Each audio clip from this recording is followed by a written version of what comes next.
우리요 마가복음 1장 1절부터요 우리 13절까지 오늘은 마가복음 1장 1절이랑 10장 45절 두 개 근거로 서론적인 이야기일 것 같아요. 잠깐 얘기하도록 하겠습니다. 1장 1절부터 13절 같이 합독하시도록 하겠습니다. 시작. 하나님의 아들 예수 그리스도의 복음의 시작이라. 선지자 이사야의 글에 보라 내가 내 사자를 내 앞에 보내리니 그가 내 길을 준비하리라. 광야에 외치는 자의 소리가 있어 이르되 너희는 주의 길을 준비하라. 그의 오실 길을 곧게 하라. 기록된 것과 같이 세례 요한이 광야에 이르러 제사함을 받게 하는 회개의 세례를 전파하니 온 유대 지방과 예루살렘 사람이 다 나아가 자기 죄를 자복하고 요단강에서 그에게 세례를 받더라. 요단은 낙타 털옷을 입고 허리에 가죽띠를 띠고 메뚜기와 석청을 먹더라. 그가 전파하여 이르되 나보다 능력 많으신 이가 내 뒤에 오시나니 나는 굽혀 그의 신발끈을 풀기도 감당하지 못하겠노라. 나는 너희에게 물로 세례를 베풀거니와 그는 너희에게 성령으로 세례를 베푸시리라. 그때 예수께서 갈릴리 나사렛으로부터 와서 요단강에서 요한에게 세례를 받으시고 곧 물에서 올라오실새 하늘의 갈라짐과 성령이 들개같이 자기에게 내려오심을 보시더니 하늘로부터 소리가 나기를 너는 내 사랑하는 아들이라 내가 너를 기뻐하노라 하시니라. 성령이 곧 예수를 광야로 몰아내신지라. 광야에서 40일을 계시면서 사단에게 시험을 받으시며 들 짐승과 함께 계시니 천사들이 수정 들더라. 아멘. 네, 오늘부터 마가복음을 이렇게 나누어 보도록 하겠습니다. 하나님의 아들 예수 그리스도의 복음의 시작이라는 제목으로요. 복음서 서론적인 이야기를 하고요. 복음서 중에 이제 예수님의 비유 주제별로 했었고 산상수훈 제가 처음 개척 분복사로 있었을 때 개척을 시작하는 어간에 그 산상수훈 김동수 목사님 산상수훈 강론을 이렇게 들으면서 충격도 많이 받고 그동안 이제 정리했던 것들 고민했던 것들 이렇게 고민했던 것들을 이렇게 정리하면서 이제 개척이 이제 시작이 됐던 것 같거든요. 그래서 그때 이제 산상수훈 그 말씀 강론 정리 공부하고 복음서 비유 정리하면서 복음서에 있는 내용들은 정리했는데 복음서 자체는 좀 이렇게 다루어 본 적이 없는데 마태, 마가, 누가, 요한복음도 잠깐 했었던 부분이 있는데 그 마가복음을 시작한 이유는 왜 마태, 마가, 누가 중에 마가복음을 먼저 시작했을까요? 짧아서 다른 이유 없어요. 짧아서 아주 되게 읽기가 되게 쉬워요. 마가복음. 마태복음은 유대교적인 구약적인 배경이 좀 있어야지 이해가 되는 그 복음서인데 마가복음은 그냥 그 유대교적인 종교적인 배경이 없어도 그냥 읽으면 되게 이렇게 편안하게 읽혀져요. 그 얘기는 이제 문체 자체가 되게 간결하다는 뜻이고 그 다음에 깊이 있는 신학적인 주제도 별로 없다라는 뜻이죠. 근데 되게 그 뭐라 그럴까요? 예수님에 대한 선언이 너무 간결하기 때문에 또 새롭게 다가왔어요. 이번에 다시 이렇게 찬찬히 읽으면서 그 전에 뭐 이렇게 신학교에서 공부하다가 혼자 이렇게 할다가 했던 그 느낌과 다르게 그 우리가 이해하고 있는 복음이 간결하고 명쾌하게 이렇게 저에게는 막 복잡하고 막 헬라 히브리어 막 공부하고 막 파자하고 막 신학적인 막 이런 게 아니라 예수님 오셔서 수많은 이적을 해가셨고 그리고 많은 사람들이 다녔다가 대중들한테 버림을 받고 십자가에 죽으시고 부활하셨다는 이 단순한 이 기독교의 캐리그만 그 사실이 사실 뭐 그 단순하면서도 깊은 거거든요. 그런 것들을 다시 이렇게 정리할 수 있어서 좀 새롭게 우리가 그런 오류에 빠져 있죠. 저 얘기지만 복음서를 안다고 착각하는 것 같아요. 네. 복음서를 안다고 다 알고 있는 얘기라고. 그렇죠. 다 알죠. 예수님 뭐 생애 뭐 크게 어렵지 않잖아요. 다 알죠.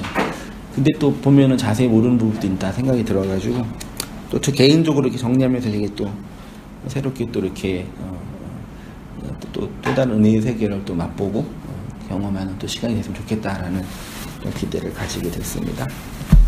마가복음의 특이점, 서론적인 얘기 좀 해볼게요. 사모님을 읽으시죠. 마가복음은 다른 복음서와 비교하면 몇 가지 특징이 있습니다. 가장 큰 특징은 마태, 누가, 요한은 모두 예수님의 제자였습니다. 예수님을 직접 목격하고 그분의 말씀을 직접 듣고 이적과 기적도 직접 목격하였습니다. 그런데 마가는 생전에 예수를 직접 만나지 못했습니다. 요한 마가는 예루살렘에서 상당한 부와 지위를 가진 마리아의 아들이며 바나바의 조카였습니다. 그는 바울의 1차 전도 여행에서 바나바와 함께 바울과 동행하였지만 결국 성교 여행에서 이탈되었습니다. 그래서 바울은 2차 전도 여행에 그를 데리고 가는 일에 반대하여 마가는 바나바와 함께 구브로로 가게 되었습니다. 그러나 거의 12년이 지난 뒤에 마가는 다시 바울과 함께 있게 되었고 바울이 처형받기 직전에 바울의 요청으로 그를 다시 만나러 간 것으로 보입니다. 네, 그래서 마가는 알고는 있었는데, 그러니까 원래 복음서는 예수님 직접 목격한 제자들이 써야지 권위가 있거든요. 당연하잖아요. 근데 마가는 예수님의 제자도 아니고 직접 목격한 것 같지. 예수님 죽은 다음에 만났으니까, 그렇죠? 자, 사도행전 12장 5절에 이제 베드로가 그 감옥에 갇히고 교회가 이제 베드로에서 막 기도를 하잖아요. 그때 교회가 모여 있는 곳이 마가의 엄마의 집이에요. 그러니까 수많은 사람들이 모일 수 있는 공간이니까 꽤 집이 좀 넓은 집이었겠죠. 이렇게 모여가지고 그때 이제 베드로가 이제 예루살렘 교회 리더였으니까 리더가 잡혀갔으니까 이제 큰일 난 거잖아요. 그래서 거기서 막 기도를 하는데 그게 이제 마가 엄마의 집이고 그래서 거기에서부터 이제 마가가 이제 복음을 접하면서 마가는 친 베드로 그 라인을 타게 되는 거죠. 그래서 이제 그 1차 전도여행 때 가다가 이제 도망간 걸로 보여져요. 힘드니까. 나이가 어렸을 것 같아요. 도망갔을 때 너무 힘들어서 가다가 이제 2차 때 바울이 그런 자세 필요 없다고 당장 때려치라고 막 해서 이제 싸워서 이제 뭐 그런 얘기 다 알고 있죠. 사도행전에. 그런 이 성경, 그러니까 예수님의 그 죽음 이후에 초대교회 제자들을 통해서 초대교회 초기 이제 멤버 혹은 그 참여했던 제자 정도, 베드로와 함께 다녔던 베드로의 이제 뭐 수행 비서 정도, 그런 느낌이 좀 있어요. 나중에 이제 뭐 빌레몬서나 그 골로새서나 디모데후서에 보면은 바울의 어떤 개인적인 이야기를 하면서 디모데후서 이제 4장 11절에 보면은 감옥에 갇혀서 이제 죽기를 기다리는 그날에 이제 마가 좀 데리고 와라 나한테 걔가 나한테 좀 좋다 그런 얘기를 보면서 이렇게 성경에 이게 흩어져 있는 어떤 이 성경의 이 인물들의 이야기들을 보면서 되게 마음이 다가오더라고요. 근데 그런 이제 어간에 이제 마가가 있어서 그러면 이제 되게 특이점이 생기는 거죠. 직접 목격하지 않고 그러면 어떻게 기록했겠어요? 들어서. 그 누구 얘기를 들은 거예요? 베드로 얘기를 들은 거죠. 그래서 이 마가복음은 베드로 복음이에요, 사실은요. 베드로가 글 쓰는 재주가 없어서 마가한테 부탁했는지 모르겠는데, 그러니까 거의 베드로가 본 관점, 그래서 베드로 장로얘기도 많이 나오죠, 마가복음이. 그리고 되게 글이 간결하고 단순하고 아주 그 문장이 쉬워요, 너무 쉬워요. 그리고 막 깊이 있는 신학적인 얘기 별로 없어요, 거의 없어요. 마태복음 산상수는 되게 그 깊이 있게 들어가잖아요. 근데 마가는 아주 심플하게 증거돼요. 그래서 제가 언어를 이렇게 공부하고 준비하면서 복음 진리는 깊은 거죠. 그쵸, 장로님? 깊은 거죠. 근데 복잡한 거예요? 안 복잡해요. 그런 게 들더라고요. 그리고 마가와 베드로 한번 권사님 보시죠. 마가와 베드로, 그러면 마가는 예수님을 직접 목격하지 않았는데 어떻게 복음서를 기록할 수 있었을까요? 성경을 통해 확인할 수 있는 것은 마가는 성령 강림 이후 초대교회 리더가 되었고 베드로와 함께 사역을 했던 것으로 보입니다. 따라서 마가는 아마도 베드로의 증언 혹은 그의 가르침을 근거로 마가복음을 기록했을 것입니다. 마가복음은 예수님의 말씀보다는 그의 행동을 강조합니다. 아마도 베드로에게 예수님에 관하여 전해 들은 것을 기록하였기 때문입니다. 그래서 혹자는 마가복음을 베드로의 복음이라고도 하는 것입니다. 네. 이 페이지로 가셔서요. 신학적으로 초기 기독교는 유대 교회에서 나왔습니다. 그래서 초기 기독교, 예루살렘 교회의 기독교는요, 기독교가 아니라 유대교에서 분파 운동이라고 그럴까요? 유대교가 마음에 안 들어서 이렇게 개혁 유대교 정도로 사람들이 이해했어요. 여전히 유대교였어요. 그럼 이게 어떤 위험이 생기냐면은 유대교에서 나왔기 때문에 유대교적 흐름이 있었기 때문에 거기에서 신학적으로 독립을 안 하면은 나중에 어떻게 되는 거예요? 유대교로 흡수되는 거예요, 다시. 그래서 기독교인들은 베드로보다 바울을 더 중요하게 생각하는 경향이 있지요. 왜냐하면 바울이 없었더라면 기독교는 유대교의 한 분파운동 정도로 이해하고 이후 유대교 흡수될 수밖에 없었기 때문입니다. 마치 힌두교에서 뭐가 나왔어요? 불교가 나왔잖아요. 그 불교는 개혁 힌두교예요. 석가모니가 없었으면 그냥 힌두교의 한 분파운동, 진보적 힌두교 정도로 이렇게 역사 속에서 포지션이 될 수 있었겠죠. 비슷한 것 같아요. 예수님은 그냥 유대교를 부신 거고 그냥 뭐 신학 그냥 갖다 부신 거고요. 그 부신 그 유대교에서 신학적으로 정리한 사람이 베드로와 누구예요? 요한이에요. 그래서 마테마가 누가 복음을 흔히 공간 복음이라고 하고 신학적으로는 그 뭐냐면 같은 사건을 기록한 건데 색채가 되게 유대교적 색채가 강하죠. 근데 요한복음은 색채가 어때요? 유대교 색채가 전혀 없어요. 오히려 헬라적 색채가 강해요. 그러니까 이후에 유대교에서 나와서 신학적으로 새롭게 이렇게 진보된 신학적 틀로서 복음이 설명된 게 요한복음이에요. 그 로마서는 그걸 집대성한 거겠죠, 사실은.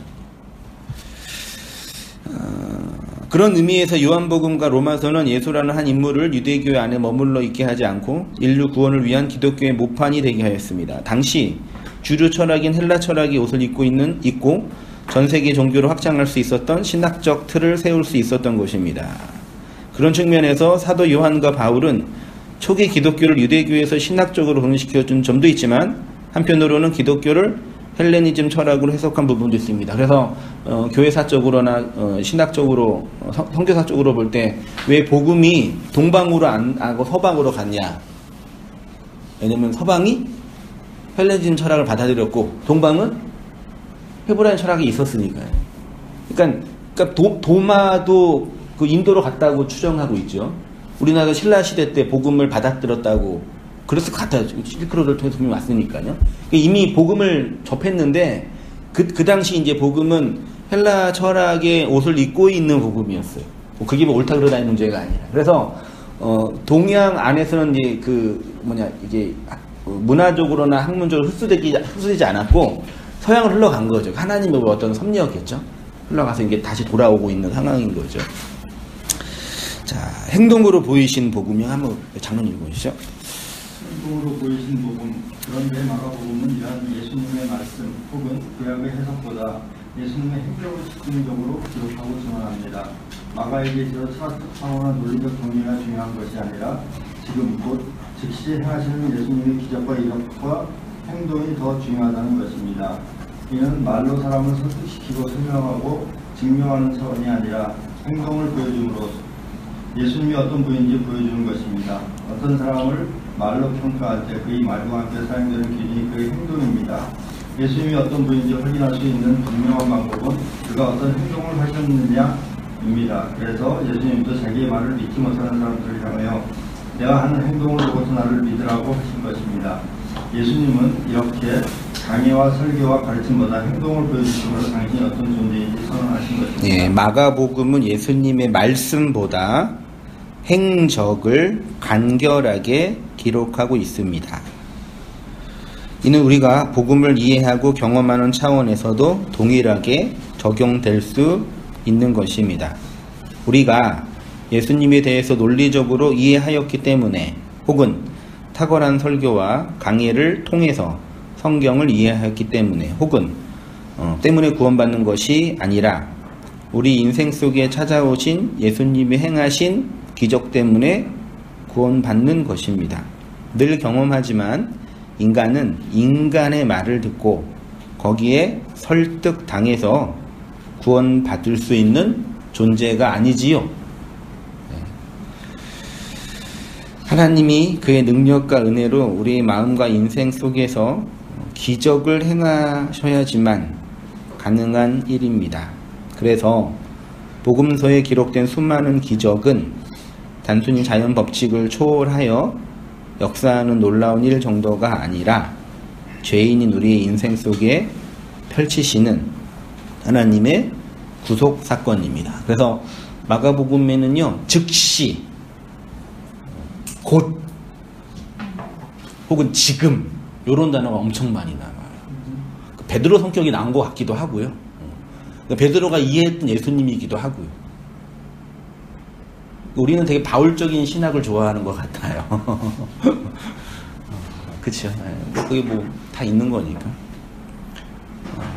근데 그 핵심은 예수가 예수님도 얼마나 답답했으면은 말로 막 설명하셨잖아요. 막 설명하는데 못 알아먹으니까 야 내가 말하는 거 못 알아먹겠냐? 그럼 나가 하는 행동 좀 봐봐. 이런 일 하고 있잖아. 야, 요걸 통해서 내가 어떤지 좀 봐봐. 이렇게 계속 얘기하시는 거죠. 그러니까 저도 느끼는 거지만 뭐 탁월하고 깊이 있는 철학적이고 뭐 탁월한 설교로 막 말로 이렇게 얘기해도 그 사람 마음 안에 예수님이 행하시는 그 기적의 일이 없으면 남무아비타불.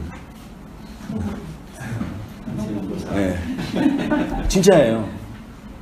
그러니까 이거 착각하면 안 돼요. 우리가 뭐 이렇게 지적으로 탁월하고 뭐 공부를 하고 이게 이렇게 해서 된 게 아니라니까요. 그게 필요 없다는 얘기가 아니에요. 중요한데 그게 없었으면 안 됐겠지만 본질은 그게 아닌 거예요. 그렇죠. 제가 나이 들어간다 그래서 죄송해요. 다들 우리 선배님이신데 나이 들어가면 또 단순해지지 않으시나요? 그렇죠. 젊었을 때 이렇게 신앙생활 해오셨으니까 책도 보시고 그러니까 그럴 것 같아요. 느낌상 저도 이렇게 가고 있는 거 보니까. 그래서 단순해져서 많은 지식이 우리를 행복하지 않고 선명하게 이렇게 증거된 그 내용이 우리를 더 분명하게 하지 않나. 그런 생각을 좀 해보게 돼요. 뭐, 복음뿐만 아니라 모든 영역에서요. 네, 그쵸? 예. 이방인을 위한 복음서, 우리 한번 송고사님 보시죠. 마가복음은 이렇게 예수님의 말씀보다 그의 행동을 강조합니다. 그래서 간결하고 동적인 직설적인 문체로 기록되어 있고 특히 목격된 베드로에 의한 사실적 묘사가 기록되어 있습니다. 말씀드렸듯이 예수님의 행동으로서 기적을 강조하기 때문에 구약의 율법을 강론하는 마태복음과 대조가 되기도 합니다. 따라서 구약의 인용이 적고 유대인의 습관, 지명, 족보 등을 생략하므로 유대인교적 배경이 없는 로마인을 위한 복음이라고 하는 것입니다. 네, 특히 마가가 설명하는 예수는 마태의 왕, 누가의 인자, 요한의 하나님과는 다르게 뭘로 설명한다고요? 종이에요. 종은 뭐 하는 존재예요? 섬기는 일을 하죠. 종은 족보가 있어요, 없어요? 없죠. 그래서 마가복음엔 예수의 족보가 없어요. 요한복음에도 없죠. 하나님이 족보가 왜 필요해요?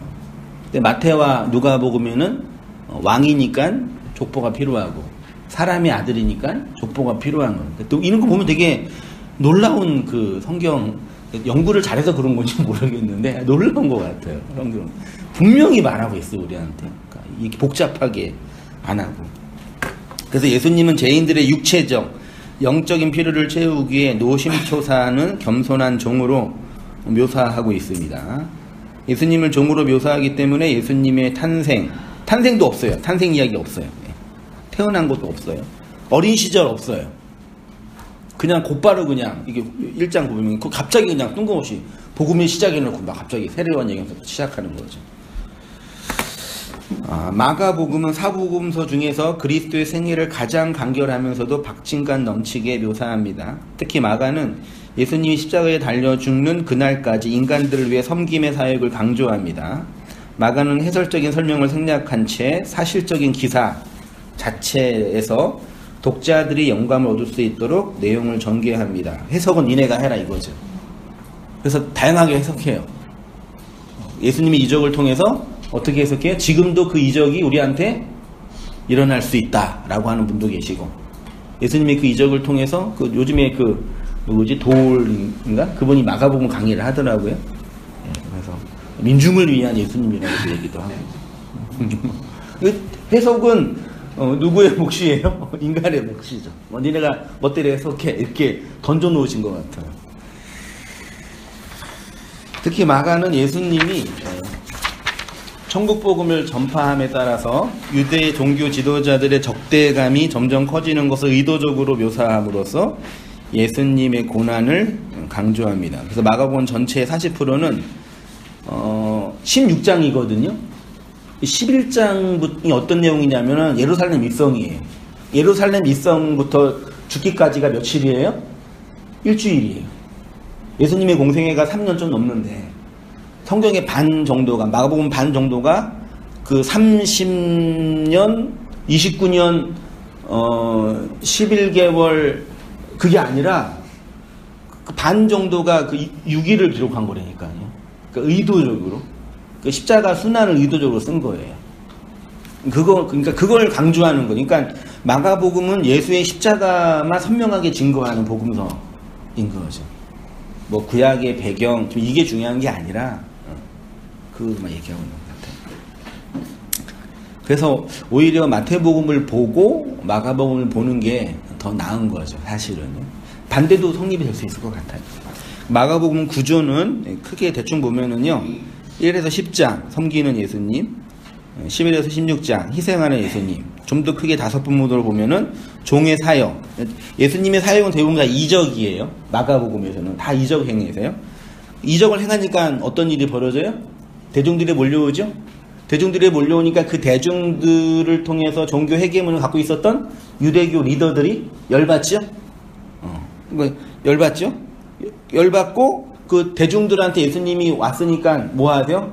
복음을 가르치시죠. 그래서 마가복음에도 그래도 강해가 있어요. 가르치시니까 대중들은 그 예수님이 말한 걸 이해 못해요? 못하죠. 도망가죠. 대중들은 도망가고 지도자들은 예수님 배척하고. 그래서 둘이 합작해서 예수를 십자가에 못 박아 죽이고 이제 죽고 부활해서 이제 복음서가 끝나. 이게 되게 단순합니다. 반면에 예수님은 몰려든 대중들에게 예수를 대적합니다. 반면에 예수님은 몰려든 대중들에게 여러 가지 하나님의 나라 말씀을 가르칩니다. 그러나 대중들은 유대교 지도자들과 함께 종을 배척하고 결국 십자가에서 죽입니다.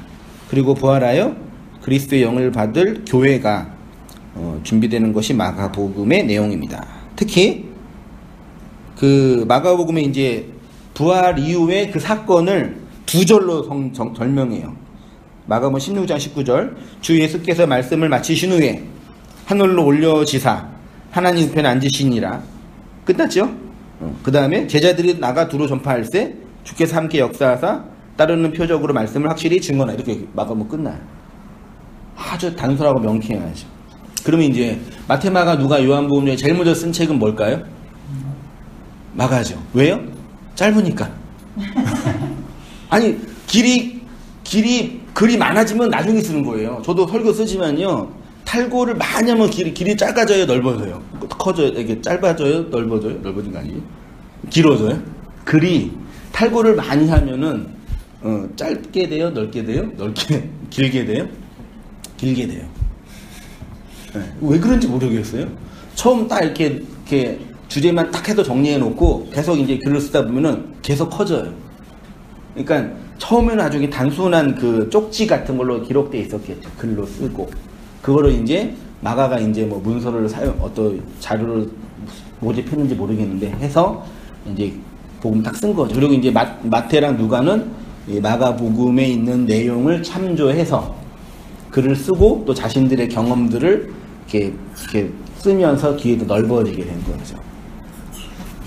그리고 이제 요한복음은 이제 다른 차원의 이제 복음서가 되고. 그래서 마가복음은 제 개인적으로는 1장 1절이랑 10장 45절이 핵심인 것 같아요. 요 두 절이 결국 이제 마가복음 전체를 설명하는 내용이 아닐까 그 생각을 해보게 되는 그 두 절만 잠깐 서론적으로 살펴보도록 해요.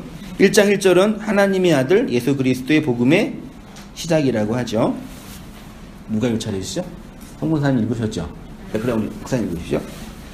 복음의 시작. 저는 마가복음을 읽으면서 두 가지 복음에 대해 그 선명한 이해와 확신을 가졌습니다. 첫째는 하나님 앞에서 말씀드렸듯이 사람들이 그리스도의 복음, 하나님의 진리를 이해하고 받아들이는 것은 인간의 설명과 설득을 통해 이해되어서 복음을 믿게 되는 것이 아니라 예수 그리스도가 그에게 복음의 기적을 행하셨기 때문에 복음을 이해하고 받아들일 수 있다는 것입니다. 이런 경험은 우리 자신의 구원 경험을 해보할 때 충분히 이해됩니다. 내가 어떻게 이 복음을 알게 되었을까? 설교를 잘 들어서 기도를 열심히 해서 혹은 원어를 공부해서 이렇게 말할 수 없다는 것입니다. 이런 것이 전혀 필요 없는 것은 아니지만 내 안에 기적을 행하신 예수님의 그 사역이 펼쳐지지 않고서는 인간은 도저히 그리스도의 복음을 깨달지도 받아들이지도 못하는 죄인입니다. 하나님의 아들 예수 그리스도의 복음이 그 인생 속에 시작되지 않는 이상 어느 누구도 복음을 알지도 못하고 깨달지도 못하며 이해할 수도 없는 비밀인 것입니다.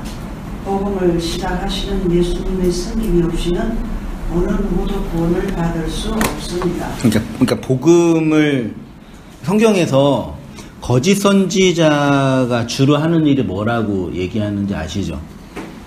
말세가 되면은 거짓 선지자들이 많이 있으니까 성도들이 뭐 하라 그래요? 거짓 선지자한테 뭐 당하지 말라고요? 미혹 당하지 말라 그러죠. 나중에 공부하겠지만요. 요 미혹이라는 건 사람을 설득시키거나 공포와 억압으로 조작하는 게 아니라 그 사람 안에 있는 욕망을 끄집어내는 거예요. 그 글을 보면은요. 그러니까 말도 안 되는 이단 사설, 상식적으로 통용되지 않는 그 말도 안 되는 그런 그에 빠져 있는 분들을 자세히 보면은요, 그분들을 이렇게 신학적으로 이게 학문적으로 설명해서 설득당해서 그런 게 아니라요, 그냥 그렇게 믿고 싶은 마음이 있어서 그러는 거예요. 요즘에 딴 얘기지만 요즘에 되게 핫한 사람 중에 한 명이 허경영. 그러니까 되게 웃기더라고요. 대통령 부로 나왔대고. 근데 정치적인 얘기가 아니라 제가 이제 충격을 받은 거는 그 사람 집이 어디 지방에 이렇게 하늘궁이라고 있대요. 유튜브에서 봤는데 거기에 사람들을 이렇게 버스 한 두세 대 대절하고 거기에서 세미나를 하는 거예요. 우리 이렇게 나이 많으신 어르신들. 근데 버스 타고 가면서 뭘 하냐면은 허경영이 쓴 글을 읽으면서 마음의 준비를 하고, 그리고 가서 강의를 듣는데 강의가 부흥사 강의처럼 거의 그 종교 얘기도 하면서. 그러니까 제가 이제 이해가 안 된 거는 상식적으로 이해가 안 되는 얘기를 계속 하는데 그런 얘기를 들으면서 되게 즐거워하고 거기에 뽁 빠져 있어요. 왜 그런 거예요? 허경영이 말을 잘해서가 아니라 그 대중들의 마음 안에 있는 그 욕망 있잖아요. 그거를 잘 이렇게 이렇게 끄집어내는 거예요. 그쵸? 그게 내면 안에 있는 욕망이라고 하는 거예요. 그러니까 그렇게 미혹 당하듯이 반대로 생각해 보세요. 우리가 복음을 어떻게 이해해요? 하나님 우리 안에 넣어준 그 생명이 우리 안에서 터져 나오게 함으로 복음이 이해되는 거잖아요. 밖에서 이렇게 논리로 설명돼서 이렇게 하나하나 이렇게 되는 게 아니라요. 그러니까 이 안에서 예수님이 행하시는 그 이적과 기적의 행위가 일어나지 않고서는 어느 누구도 들을 수 없는 거죠. 그러니까 거짓 선지자가 대중들을 미혹하는 것처럼 참된 선지자인 그리스도는 선택받은 자를 끄집어내는다는 얘기예요. 똑같은 구조로 말씀을 듣는다고요. 자, 1장 1절을 원문으로 보면 동사가 없습니다. 한글에는 뭐 시작이다 라고 되어 있는데 원어로 보면 뭐 어려운 단어 아니에요. 아르케 많이 들어보셨죠? 호 유앙겔리온, 이에수스, 크리스토스, 휘오스, 데오스예요. 재미있는 거는 아르케만 주격으로 되어 있고요. 나머지 다른 모든 명사는 소유격으로 되어 있어요. 직역을 하면 하나님의 끝에서부터 아들의, 그리스도의, 예수의, 그 복음의 아르케 시작.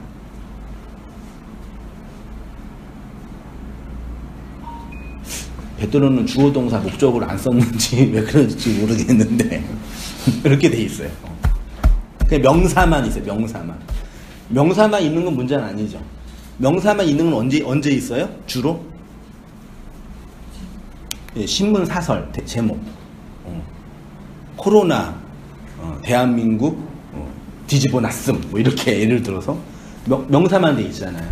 그러니까 1장 1절은 나중에 이제 2부터 설명되는 그 예수님의 복음의 그 이적과 기적과의 행위의 그 제목인 거죠.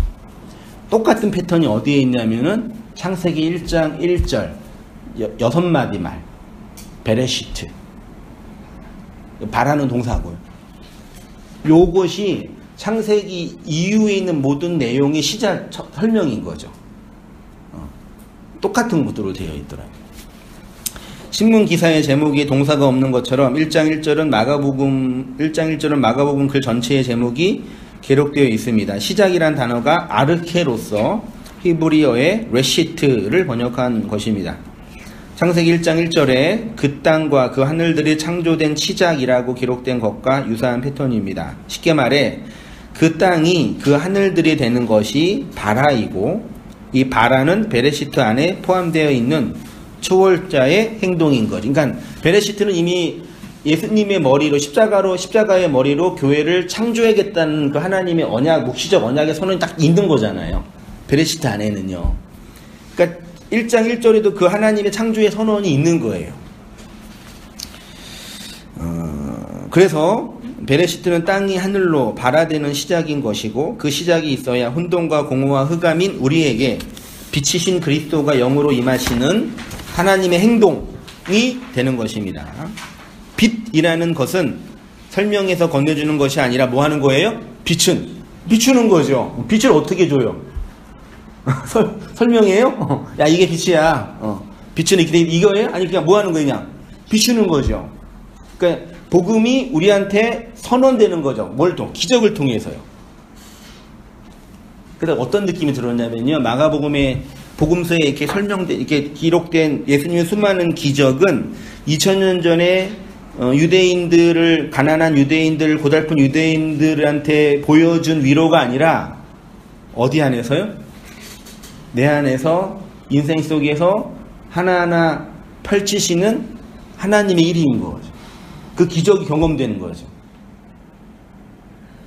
그렇게 보이더라고요. 내 안에서 그 복음이 그렇게 기적을 나타나고 있는 거죠. 하나 설명되세요. 맹인을 고치고 죽은 자를 살리고 앉은 자를 이렇게 세우시고 이런 일들이 그러니까 우리 안에서 내 안에서 이렇게 나타나고 있는 거죠.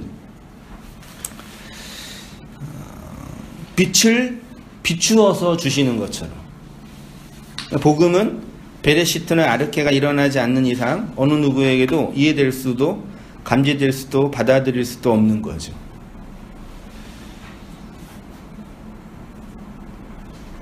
하나님의 아들의 예수의 그리스도의 복음의 시작이 성경 독자, 성경의 말이 이루어지고 있는 우리의 마음, 인생이라는 광야 시간 속에 펼쳐지고 있는 거죠. 마가복음 10장 45절 같이 읽어보시겠습니다. 시작. 인자가 온 것은 섬김을 받으려 함이 아니요 도리어 섬기려 하고 자기의 목숨을 많은 사람의 대속물로. 똑같은 구절이 마태복음도 있거든요. 제 추측으로는 마태가 마가에 있는 걸 그대로 차용했다고 보여져요. 제 추론으로는요. 그랬을 것 같아요, 느낌상. 자, 그 다음 우리 한번 우리 권사님 씨. 두 번째로는 예수를 섬기는 것에 대한 오해입니다. 현대 교회들이 오해하고 있는 표현 중 하나가 예수님을 섬기는 것과 예수님을 닮아간다는 표현입니다. 기독교는 예수를 섬기는 종교도 아니고 돈 받는 종교도 아니며 시성을 바치는 종교도 아니며 우리의 믿음을 드리는 종교도 아닙니다. 복음주의 신학에서 이상하게 예수님을 닮아가야 한다고 하면서 성화를 왜곡되게 적용을 합니다. 그래서 사람들은 그냥 예수님처럼 성품이 착하고 다른 사람을 향하여 이타적이고 남을 배려하는 배려심이 많고 기도 열심히 하는 정도로 이해하는 듯합니다. 예.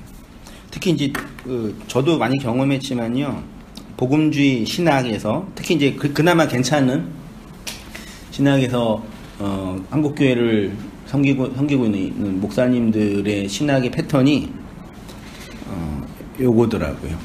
좀 이렇게 본받을 만한. 그래서 설교 준비하면서 자료 찾다가 유튜브에 마가복음 강의를 딱 치니까 제일 먼저 뜨는 분이 누군지 아세요? 모르시죠? 뭐. 이찬수 목사님 설교가 뜨더라고요. 마가복음 이 본문에 있는 바디메오 살리는 글 보면서 하시는 말이 예수님을 닮아가야 합니다. 예수님을 알아가야 합니다. 그래야 하나님의 꿈이 이루어집니다. 저도 어렸을 때, 청년 때 은혜 많이 받았던 목사님 중에 한 분이거든요. 근데 다시 들으니까 제가 웬만하면 설교를 이제 못 듣거나 그러진 않아요. 이제는 다 이렇게 들을 수 있어요. 여기 허경원 강의도 다 들을 수 있는데 그걸 들으면서 막 속에서 막 이게 뭐가 올라오는 거예요. 이렇게요. 되게 잘하세요. 말씀도 잘하고 되게 인격적이고 막 우시기도 하시고 감동도 주세요. 도대체 우리는 도대체 나는 도대체 뭐가 문제일까? 스스로 저를 자책하면서 나는 왜 이 얘기에 속이 터질까? 생각이 들었는데 핵심이 이거더라고요. 내 밖에 예수를 두어서 그 예수를 섬김과 모범의 대상으로 좋게 말하면은 따르는 거고 나쁘게 말하면 이용해 먹는 거죠. 그래서 인간의 죄성, 나중에 하지만 탐이 가득한 악의 종자의 본질이 나를 못 보게 해요. 그렇게 하면. 그래서 문제예요. 그게 나쁜 차원 정도가 아니라요. 정말 내 안에 있는 그 예수가 죽어야 되지만 설명되는 나의 그 죄, 탐심이라 그러죠. 그거를 못 봐요. 그래서 나중에 이제 그렇게 신앙생활 열심히 하면 어떤 사람이 되냐면 착하다고 생각하는 사람, 거룩하다고 생각되어지는 사람 정도로 자기를 이해해요. 그러면 이제 어떤 문제가 생기냐면 그러면 그럴수록 복음으로부터 멀어지는 거예요. 그게 문제예요. 그 사람이 착할 수도 있고 모범을 줄 수도 있는데 실제로 착하기도 하죠. 선비처럼. 근데 문제는 복음으로부터 멀어져요. 예수 생명으로부터 멀어지는 그게 가장 큰 문제예요. 그것 때문에 제가 화났던 것 같아요. 제가 화냈던 거는 그것 때문에 화난 거예요. 그것 때문에 속에서 올라왔던 것 같아요. 자, 인자가 섬기기에 오신 예수님 우리 섬기기 위해 오신 인자가 온 이유는 섬김을 받기 위함이 아니라 섬기기 위함이라고 합니다. 그리고 인자의 섬김은 결국 자기 목숨을 대속물로 주는 것입니다. 복음은 이렇게 인자로 불리는 예수가 섬기는 것입니다.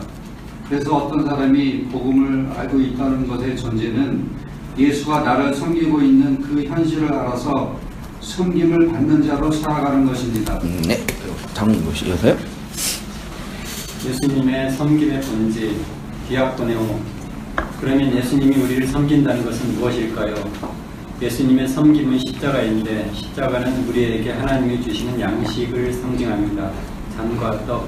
그래서 하나님의 양식을 받은 인간은 속죄함을 받아 진정한 자유자가 되는 것입니다. 섬기다가 디아코네오로서 섬기다, 봉사하다, 양식을 나누어 주다입니다. 예수님은 이렇게 섬김을 받기 위해서 오신 분이 아니라 섬기기 위해서 오셨습니다. 그런데 디아코네의 본질은 양식을 준비하고 나누어 주는 것입니다. 그래서 예수님이 우리를 섬기기에 오셨다는 것은 양식을 건네주기 위해 오셨다는 것입니다. 그리고 그 양식의 내용이 곧 대속물, 리트론인 것입니다. 반대로 예수가 우리의 진정한 양식인 것을 모르는 사람은 예수님의 대속적 사역과 상관이 없는 자입니다.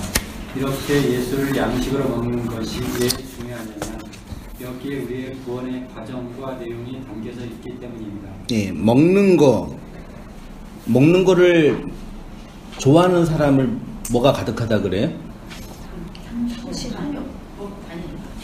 식탐. 저는 이게 왜 식에 왜 탐이 붙어야 되는지 전 이해가 안 돼요. 혹시 아세요? 잘 먹으면 좋은 거 아니에요? 애들이 잘 먹어야지 예뻐요? 안 먹어야지 예뻐요? 안 먹어야 예쁘죠. 잘 먹어야지 예쁘잖아요. 근데 그 먹는 거를 많이 먹는 걸 왜 식탐이라 그럴까? 좀 공부하면 나올 수 있겠는데 그게 좀 문화적으로 좀 이해가 안 돼요. 그러니까 그 복음은 간단하게 말하면은 예수를 먹는 거잖아요. 양식으로. 그러면 식탐이 가득해야 되잖아요. 논리적 비약인가요? 맞잖아요. 그게 갈급한 마음이잖아요. 그죠? 근데 우리는 이 식에 왜 탐을 붙였는지 이게 좀 이해가 안 되는데? 탐자는 좀 나쁜 분위기잖아요. 그렇죠? 성경은 인간의 존재적 상태를 죄인이라고 하고요. 이 죄의 본질을 탐심이라고 하죠. 탐심. 히브리어로는 타와라고 하고요. 그 키브로 타타와 기억나시죠? 그 고기 먹고 싶은 자들의 무덤. 그것도 먹는 거 관련돼 있는 거죠. 고기를 먹어서 그의 탐욕이 드러나서 무덤이 된 거. 키브로 타타와. 그 다음에 헬라어로는 에피뚜미아, 욕망이라고 번역된 거죠. 그래서 제가 이 욕에 대해서 아직 그 불교의 욕은 공부는 안 해봤는데 철학적으로 관심이 많아가지고 한 3년 전에 인간의 욕망을 우리 동양은 욕망 자체를 안 좋아해요. 그래서 욕망을 연구하는 것 자체를 되게 좋게 안 보는데 서양 철학자 중에 인문학자 중에 프로이트가 최초로 욕망을 연구한 사람이에요. 인간의 욕망은 대부분 다 성욕으로 연결돼 있거든요. 근데 그건 이제 리비도라고도 하고 그러니까 욕망이 충족되지 않고 적절하게 이게 발설되지 않으면 사람이 어떻게 돼요? 미쳐요. 네. 이게 되게 중요한 원리예요. 생각해도 똥을 못 넣는다 하면 어떻게 생겨요? 그렇죠. 그 배설이잖아요. 욕망은 배설돼야 되거든요. 그래서 우리는 동양은 그걸 그 금욕으로만 억압했는데 그래서 서양은 이제 그 욕망이 어떻게 이제 흘러나오냐라고 되게 많이 연구를 한 거죠. 프로이드나 라칸 이런 사람들에서 그 이제 내적인 뭐 하면 그건 뭐 철학적 얘기고. 근데 그 한자에서는 이 욕망을 탐이라고 이제 썼잖아요. 탐이요. 탐자를 보면 탐자 보이시죠? 네, 탐자. 이게 그 조개패가 에서 시작된 거래요. 조개패에 이제 금자. 그게 탐이래요. 금자는 입을 거꾸로 그린 거라고 사전에 나와 있더라고요. 그러니까 입은 뭐 하는 데예요? 말하는 거는 배설하는 거고 먹는 거는 욕망하는 거죠. 입은 먹는 거예요. 그게 거꾸로 돼 있다는 얘기는 아주 그 개걸스럽게 먹는 그걸 상징하는 거라고 표현해요. 그래서 금자는 입을 거꾸로 그려 무엇인가 집어삼키는 모습을 표현한 것이래요. 탐자는 조개패 있죠, 조개패. 옛날에는 돈이 조개였잖아요. 그렇죠? 그래서 이 조개패는 돈 전자를 뜻하는 거래요. 돈 전자는 금자에다 창자가 2개 붙은 거잖아요. 그게 돈이잖아요. 그러니까 금은, 그 새는 어떻게 얻을 수 있어요? 창으로 싸워서 이겨야지만 얻을 수 있는 거죠. 그렇죠? 그럼 오늘날 우리 돈 어떻게 얻어요? 세상에 나가서 시장에서 가격 경쟁에서 싸워서 이겨야 얻지요. 지면은 얻어요, 못 얻어요? 못 얻어요. 이거는 망고 불변의 법칙이에요. 하나님도 어떻게 할 수 아이, 목사님 참 믿음 없으시네. 하나님 다 주세요. 아니죠. 이 세상이라는 시장이니까, 이 세상이 시장이니까. 그래서 시장에는요, 모든 게 다 가격이 매겨져 있어요. 가격이 안 매겨져 있는 게 없어요. 우리 몸도 가격이 매겨져 있죠? 모르세요? 이 유기화합물 가격? 눈 하나의 엄마. 50억? 네? 51억이라 그랬네? 그렇게까지 나가나요? 아, 실제. 장기로 팔 때. 네. 끔찍한 현실이잖아요. 근데 실제로 이렇게 밀매되고 있을 거로 추정돼요. 아니, 그걸 거꾸로 넣을 때요. 할 때를 생각하지 마. 넣을 때요? 아무튼, 그러니까 이 돈은 이 세상에서 이렇게 창 가지고 싸워서 이겨야지 얻을 수 있는 거예요. 다른 방법이 있어요? 없어요? 없어요. 근데 네. 세상에 돈이 있어요? 없어요? 딴 얘기해서 죄송한데. 돈 있어요? 없어요? 돈이라는 건 없죠? 화폐만 있는 거죠. 신사임당 세종대왕만 있는 거지. 돈은 세상에 없잖아요. 아니, 이해 안 되세요? 세상에 돈이 어디 있어요? 그 돈은 돌고 도는 거라면서요. 돈은 없는 거예요. 그냥 종이 쪼가리 화폐만 있는 거. 그 화폐가 돈이 되는 이유는 정부에서 인정해줬기 때문에 돈이 되는 거죠.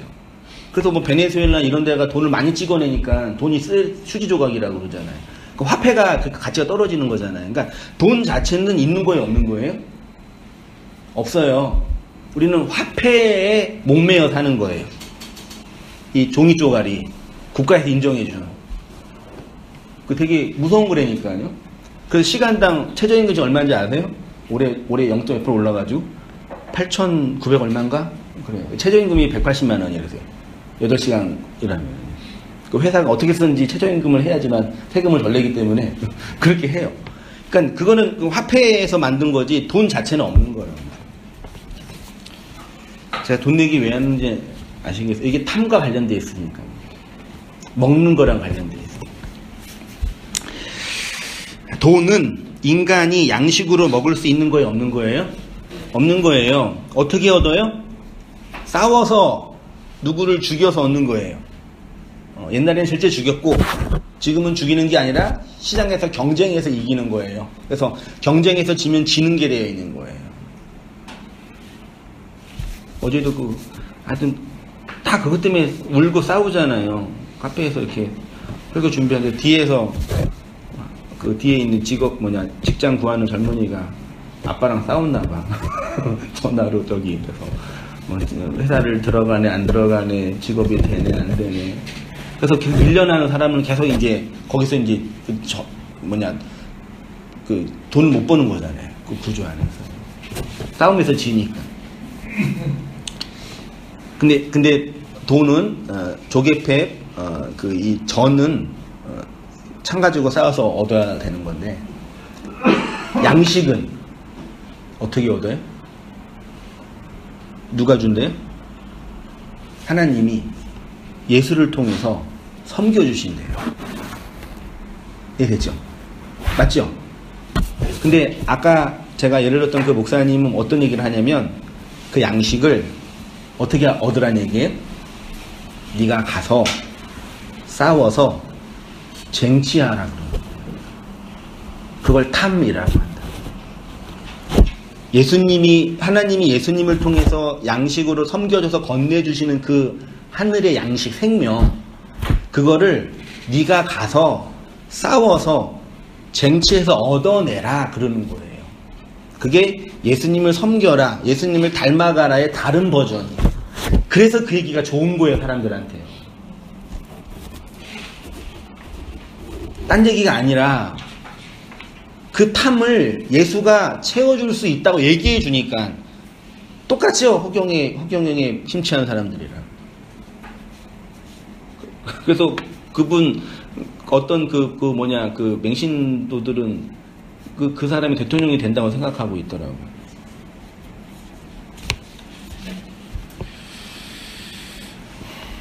그런데 그래서 요거를 구분을 못 해가지고 지금도 많은 분들이 정리를 못하고 헤매시는 것 같아요.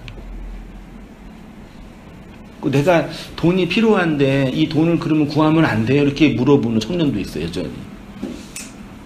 하나님, 그럼 내가 나쁜 거예요? 이렇게 하나님께 구하달라면요? 이렇게 계속 물어봐요.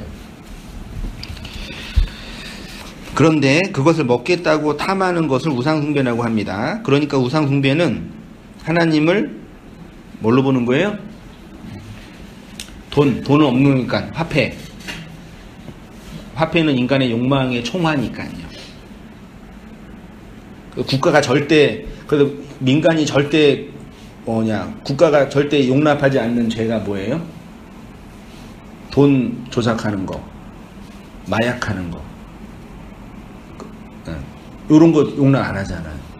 반드시 잡아내잖아요. 국가 자체를 무너뜨리니까. 그래서 성경은 탐심은 곧 우상숭배라고 합니다. 탐심이 우상숭배라 함은 하나님을 돈을 사랑하고 욕망하는 것처럼 탐하기 때문입니다. 그것을 하나님을 도둑질한다 라고 표현합니다. 도둑질하는 이유는 자기 안에 진리의 말이 없기 때문입니다. 그것을 거짓말한다 라고 합니다. 결국 인간의 죄는 우상숭배로 귀결됩니다. 여기에 살인과 간음이 더해지면 네 가지 악, 즉 살인, 간음, 도둑질, 거짓말로 하나님을 탐하는 자의 내적인 상태. 그래서 십계명이 앞에 네 개는 그 안식일까지가 있고, 그 다음에 이제 부모 얘기하고 5계명부터 이 살인, 간음, 거짓말, 도둑질 얘기하다가 마지막에 이게 탐욕을 얘기하는 거죠. 그 탐욕은 다시 1계명으로 가서 우상숭배라고 합니다.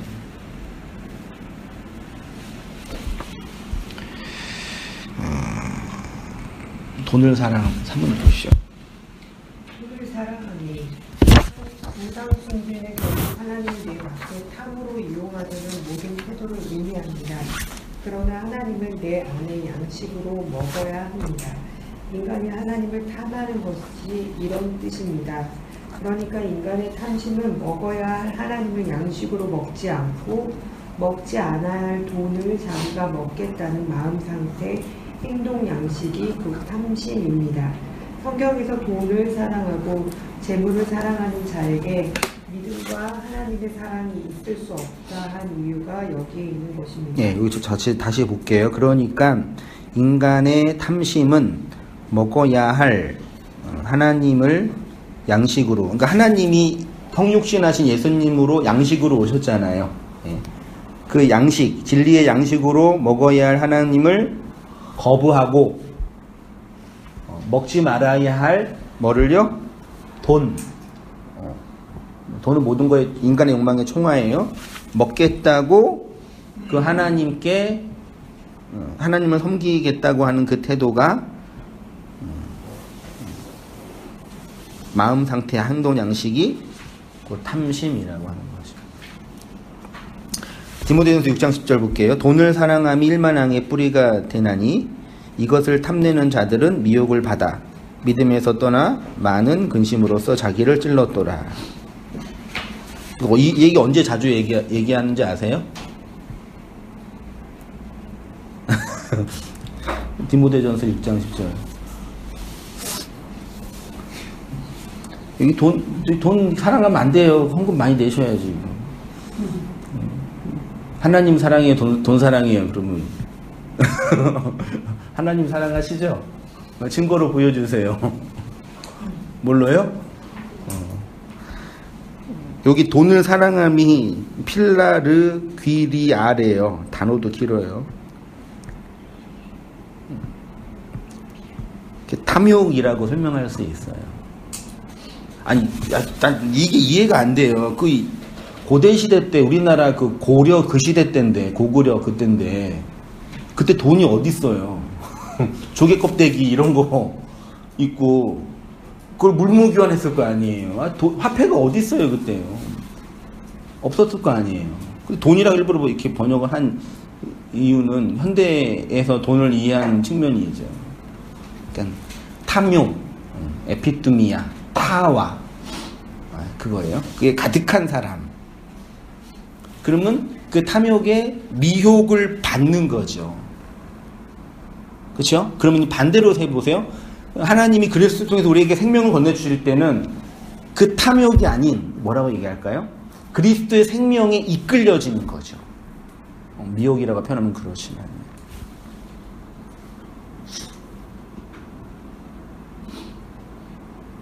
그래서 눈 떠보니까 여기 계시는 거잖아요. 어쩌다 보니. 어떻게 일로 오셨어요? 이렇게 물으면 어쩌다 보니. 자, 마태복음 19장 20절 같이 읽어보시겠습니다. 시작. 그 청년이 이르되 이 모든 것을 내게 지급사온데 아직도 무엇이 부족하니까? 예수께서 이르시되 내가 온전하고자 할진대 가서 내 소유를 팔아 가난한 자들에게 주라. 그리하면 하늘에서 보화가 내게 있으리라. 그리고 와서 나를 따르라 하시니 청년이 재물이 많으므로 이 말씀을 듣고 근심하며 가니라. 예수께서 제자들에게 이르시되 내가 진실로 너에게 이르노니 부자는 천국에 들어가기가 어려우니라. 재물이라고 표현해 있죠. 그러니까 예수님이 우리를 섬기신다라는 것은 내 밖에 있는 것들, 즉 돈을 양식으로 주시겠다는 것이 아니라 예수님 자신을 진리의 말씀으로 먹을 수 있는 양식으로 건네주시겠다는 것입니다. 다른 말로 예수님이 우리를 진리로 섬겨주시는 것입니다. 하나님이 우리를 말씀으로 섬겨주시는 것입니다. 기독교는 예수님을 잘 섬겨서 복받고 천국 가는 종교가 아닙니다. 기독교는 그리스도가 진리의 영으로 우리를 섬기시고 우리를 진리로 인도하시고 장악하시고 이끄시는 종교. 그래서 성도의 인생 속에 늘 경험되는 게 있다면 종으로 오시는 예수님의 그 섬김을 받는 거죠. 섬기는 건 양식을 주시는 거라고 했잖아요. 종이 하는 일이요. 그분 자신이 성육으로 먹을거리로 우리에게 오신 거잖아요. 인간이 그 육을 먹을 때 하타와 욕망하는 내가 이 무덤 안에 있는 나로 폭로되는 거죠. 거기에서 구원이 발생되는 게 아니겠어요? 거기에서 자유가 임하는 거고, 거기에서 안식이 주어지는 거고, 거기에서 모든 정죄로부터 자유함을 얻는 거죠. 그걸 이제 뭐 불교에서는 옛날에는 뭐 무욕이라고 그렇게 표현했던 것 뿐인 거죠.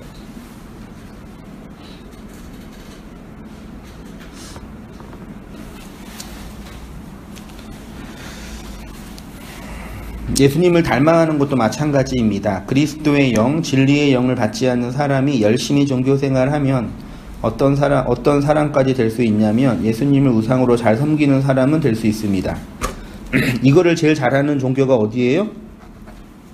가톨릭이잖아요. 이미 증명했잖아요, 역사가. 요거 제일 잘해요, 가톨릭이요. 그 지금도 예수님이 십자가에 달려서 절하고 기도하고 인사하잖아요. 그걸로 부족해가지고 예수님 엄마까지 섬기고 있고. 얼마나 잘해요. 다 알고 있는데도 몰라요. 세상에 개신교 목사가 그 성지순례 가가지고 그 아기 예수 있는 그 바구니에 있어서 거기서 이렇게 기도가 있어, 이렇게요.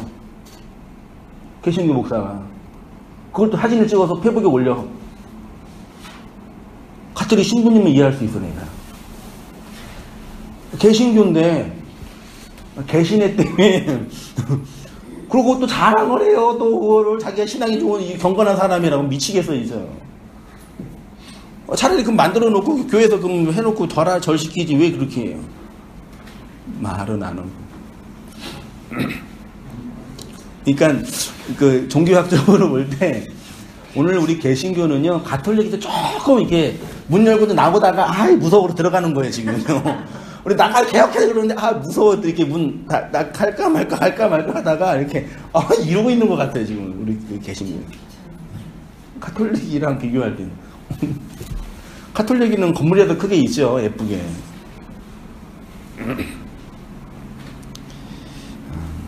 표현상 많은 문제가 있지만 예수님을 섬기는 것과 닮아가는 것은 잘못 이해하여서 예수님을 우상으로 섬기는 사람들이 교회 안에 부족이 있습니다. 복음의 출발은 예수가 십자가에서 죽음으로써 그의 머리를 건네주시는 것에서 이게 베레시트잖아요. 이게 아르케고요.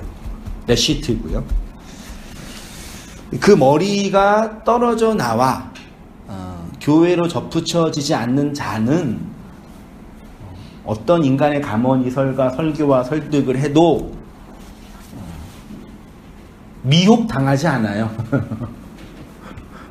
절대 미혹 안 당해요. 제가 미혹이라는 단어를 써서 죄송합니다.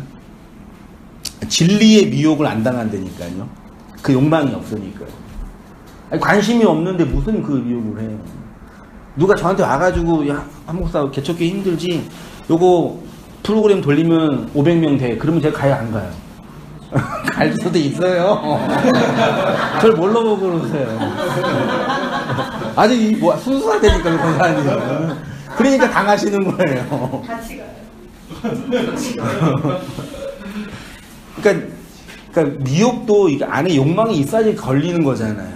아까 안 된다니까요. 그거는 내가 거짓말인 거 알고 있으니까 단 얘기하자. 그렇게 할 거 아니에요, 제가. 복음을 이해하는 방식도 똑같아요. 그래서 마치 여인의 자궁 안에서 생명이 시작되는 것처럼 하나님의 아들 예수의 그리스도의 그 복음이 이적과 기적을 통해서 우리 안에서 시작된 것입니다. 이것이 하나님이 성육신하셔서 우리를 진리의 양식으로 섬기시는 하나님의 구원의 은혜입니다. 이 은혜를 따라 살아가시는 성도님 되시기를 축원드립니다. 기도하겠습니다. 하나님 아버지,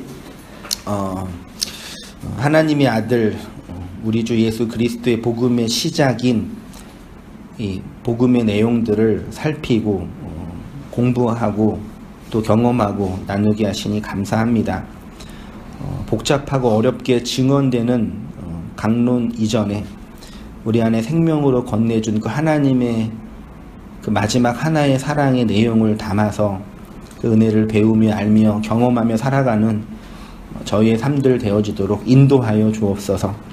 시간이 흘러가고 역사를 살아가면 살아갈수록 오롯이 선명하게 증거되는 그 하나가 있음을 깨닫게 되고 고백하게 되는데 하나하나 떨치시고 깨트리시고 부서뜨리셔서 그 마지막 하나 그 생명을 간직한 자로 우리를 이끄시고 인도하시는 하나님의 은혜 안에 감사하며 안식하며 살아가는 저희의 모든 삶들 되어지도록 주님 인도하여 주옵소서. 가능하다면 광야에 외치는 자의 소리로 여전히 밖에 그 하나님을 섬기고 있는 자들을 향하여 복음을 증언하게 하시고 생명을 나타내 보이게 하셔서 묻 주의 백성들 주의 교회들이 역사 안에서 오롯이 세워져 가기에 부족함이 없도록 주님 인도해 주시고 은혜 내려 주시옵소서.